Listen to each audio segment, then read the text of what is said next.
Well, good evening and welcome to the Pointbreak Roundtable. My name's Tyler Riley. This week, I've got some special guests, some co-workers, in fact. Our guests are Maddie, Koenig, and Reid Epps. And tonight's topic that we're talking about is what I wish my students knew, which is a unique one where we get to, obviously we work in the same student ministry, just to get to sit around the table together and answer the question, like, what is our biggest desire really for our students, but more specifically, what do we wish our students knew? And so we'll kind of open it up there. What do you wish your students knew?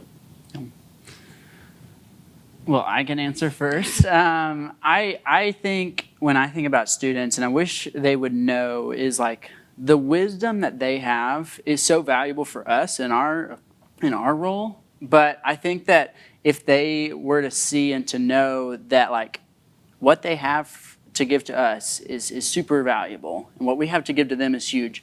But like the wisdom aspect, like wisdom is something that I think students kind of think of, okay, I'll get that later in life, or I'll get that not at this point in my life. Like right now as a high schooler or wherever a student is, whether in junior high or even elementary, like they're always learning, and wisdom is like key for them. And so that should be like a hunger for them. And I think I can speak for me as a junior high pastor. I'm sure you guys can speak. We want our students to know more and to equip themselves to have the knowledge to know, hey, this is what's good for me, or this is the wisdom that I want to draw towards. And so I wish my students knew how to draw to that wisdom a little bit more, but I know that students are super capable. And I think we've talked a little bit about that, and you always remind me of like how students are capable. We always ask, what do we believe about students? It's like they're capable of doing anything. And so when we ask them to do something, like they're ready for the opportunity, we just have to offer that to them. And I wish students knew wisdom and application can come to benefit all of us greatly. So that's what I wish students knew for sure. It's a great question. So. Yeah, I think you're talking about that, Reid. I've learned so much from students in the past couple of years, but also doing ministry for a while. Last year working with sixth graders, like I learned a lot from sixth graders. They have some wisdom. I think they look at things in just a different light than I do, as we do, look like who have read the Bible a little bit longer. They just have fresh questions, and I've loved to learn different things or be enlightened in a new way to look at a passage from their eyes, which I have loved to receive from them. But yeah, I've learned a lot of things from students, or even the questions that they ask, or how they approach things, or honestly, trends, social trends. Like I learned a lot from that. Like, music, all that stuff. Like, I'm not a Snapchatter. I hear about Snapchat all the time. But, like, there's stuff like that, like social media. And like Maddie said, we learn all things social media and also all things just all around. So it's good. Like, different perspectives for different grades is always great. Just hoping that students know they can share with us what they know. you know? So, that's good. For sure. Yeah, I think a word that has come out even more from their generation, whether they realize it's from their generation or not, is the word influence. I mean, obviously with influencers, like come to mind, it's like a big thing, but I think students knowing that not only are they capable to do things now, like you said, like one of the things I always say is like, I think that students are our future is like one of the biggest lies, because it implies that they're not ready to make change now, but they have incredible influence right now as well. And I think them just knowing and realizing, hey, you have influence, whether you think you're one of those people who do or not, like you have influence. And so it's not even a matter of, hey, you can get into the game right now. It's like, you're in the game right now.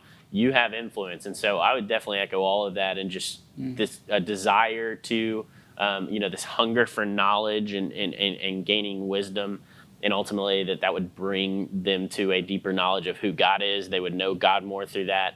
And then also, it's like, hey, you're capable to step up and take a part now. I think that's why I love what I do now so much with Pointbreak, is that it is student run. Like they're doing it. And the craziest thing is, and I tell them this all the time, the craziest thing is other friends that I have, whether they work in ministry or not, will always like respond to, our social media or, my social media if it has anything to do with Pointbreak. And they're just like, oh my gosh, it's like, that's incredible. Like, how did you do that? I'm like, that's the funny thing. Like, I did nothing. Yeah. Tonight, I sat in the back and a student handed me my microphone and I walked on stage and talked. And then I left the stage, handed my microphone again. It's just like that they are running it from top to bottom. Yeah. And it's student run. They're running it from top to bottom. And what we're seeing from response outside of people who are involved in Pointbreak, like from the outside of the walls, they're like, oh, that's just one of the best products I've seen. Like, this is incredible. And it's like, it's students. It's students. It's literally like, who knows student, like when you talk about student ministry, who knows students better than students? Right. And who knows like all of those pieces better than they do. I was going to say, with that, that students are influencers right now to the peers around them, to their siblings, and as you were saying, to us. Like we get influenced by the things that they do. But going back to what you said, Reid, something I wish students fully understood was that they are infinitely capable, that they can do so much. And what I love about Pointbreak is that they have the opportunity to step into something that may have not been available to them elsewhere. That they can step into these leadership roles and really rise above. Not only do they do exactly what you've asked them to do, but so many of these high schoolers come up with their own ideas. And whether it's social media, whether it's the band, whether it's stepping into lighting and AV and all that stuff. But infinitely capable. I think of some of our high schoolers that have done service projects in this time of COVID and just gone above and beyond in that. I think about with the legacy campaign when we pledged all that money, that they are just infinitely capable to do whatever they put their mind to. Even thinking back to like right now in my role in Curious, when I am recruiting leaders to step in to serve with students, especially right now, I've been recruiting a lot of new 6th grade leaders, really talking about, hey, students, they're willing and able to go deep if you create that space. And so sometimes it's just creating that space for students to push themselves and to stretch. But definitely that they're totally capable of doing all of that and more. Yeah, and just to clarify, like that's all students. Like we're giving Pointbreak as an example. That's one of the ways that we see it. But I mean, 6th through 12th grade, and one of the biggest things that I guess I would want students to know is, hey, start to learn those things now. We with pretty much almost every roundtable that we've done, whether it's students or adults, and we're talking about high school or we're talking about middle school, not always, but a lot of the stories involve, hey, I was trying to be this, and then I didn't really know who I was until I got later on to life. And so it's like experiencing the freedom of discovering who you are. What is the Lord blessed you with? Like, what has He given you as far as strengths? Because that's a big one. And I was kind of saying this last week. I think we have there's kind of a problem, students and adults. We don't often know what our strengths are until it's a lot later. I used to work at a camp full time, and we'd travel around and interview college students. And it got me every single time. One of the questions was, hey, what is your biggest weakness that you want to work on? Like, what's something you want to work on? And they're, oh, this and that and this and that and this. And then they would just go off and list multiple weaknesses. And I'm like, all right, tell me 3 things about yourself. And it was just dead silent. Like, we don't know. We're really aware of our weaknesses, which is great. We want to grow.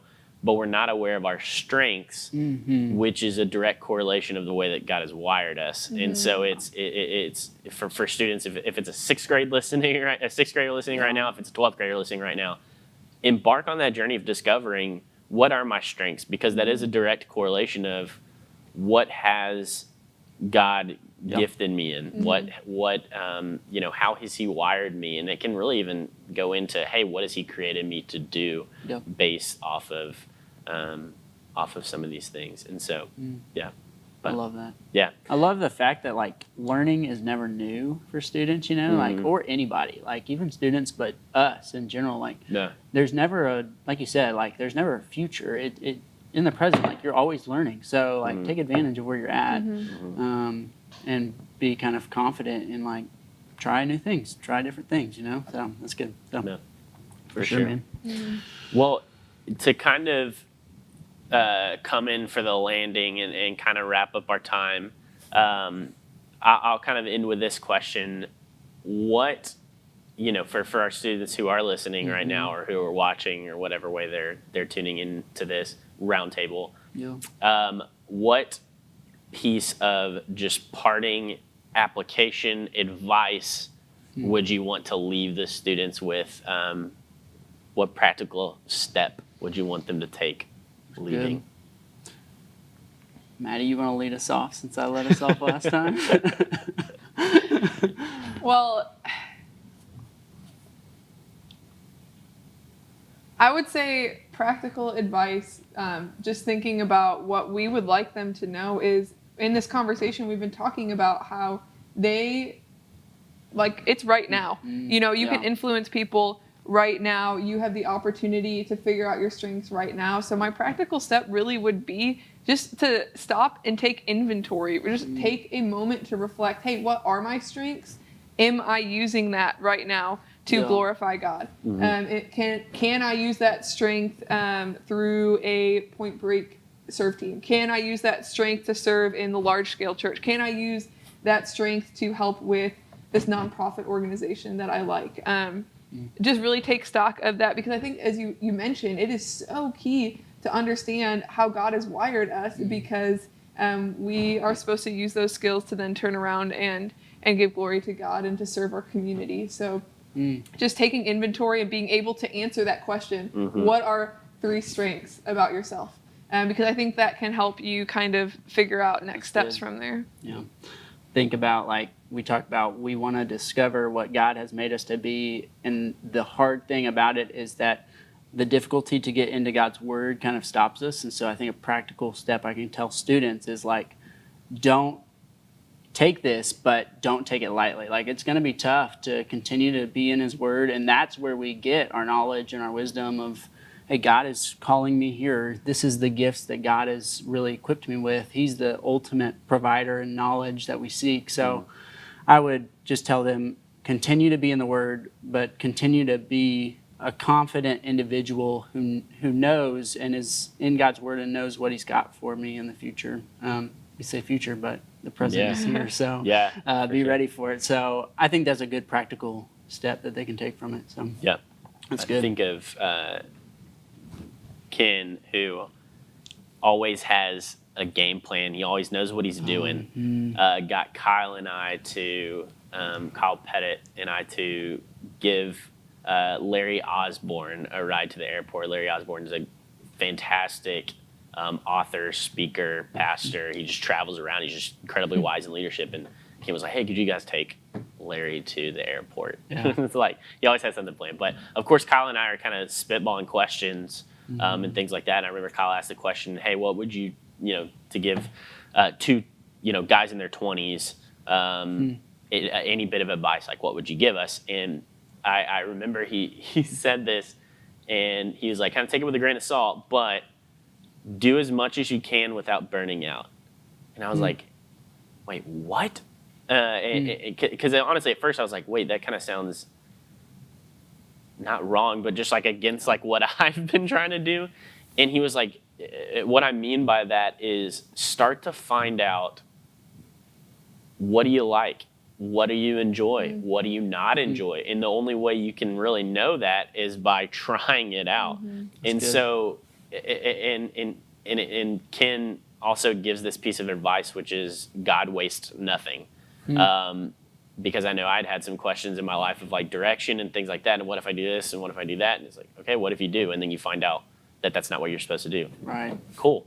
Then guess what? You just got clarity on what you're not supposed to do. And God wastes nothing. He's going to bring lessons back from that. And so I think for students, hey, if you are thinking about getting involved in a serve team, if you're thinking about getting involved in an area just like that, do it. If you're thinking about it, try it. And guess what? If you don't enjoy it, then you just found more clarity on who you are and what you were created to do. And if you really enjoy it, chances are it probably caught you off guard and you're like, wait, here's a whole nother area I want to kind of dive into. And so if you've ever thought about, getting plugged into a serve team specifically, or serving in some capacity, especially within the church, or getting involved with something at your school or whatever it may be, take that step, try it out. And worst case scenario, you don't like it, and then God pulls something from that experience later on in your life that surprises you. Right. God wastes nothing. And so that's kind of the parting advice I would think to give too. But thank y'all so much for sitting down at the table, and